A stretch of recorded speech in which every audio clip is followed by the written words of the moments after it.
Guys, നമുക്കിന്ന് ചീര തേങ്ങ അരച്ച് പരിപ്പ് വെച്ചിട്ടൊരു കറി ഉണ്ടാക്കാം. അതിന് ആദ്യം കുറച്ച് പരിപ്പ് കഴുകിയെടുത്തിട്ടുണ്ട്. അത് കുക്കറിൽ ഒരു വിസിൽ അടുപ്പിക്കുക.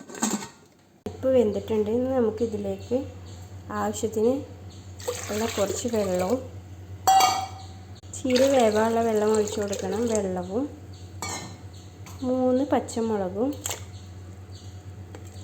ആവശ്യത്തിന് ഉപ്പും മഞ്ഞൾപ്പൊടിയും ഇട്ട് തിളപ്പിക്കാം. ഇതിലേക്ക് നമുക്ക് ചീര ഇട്ട് കൊടുക്കാം.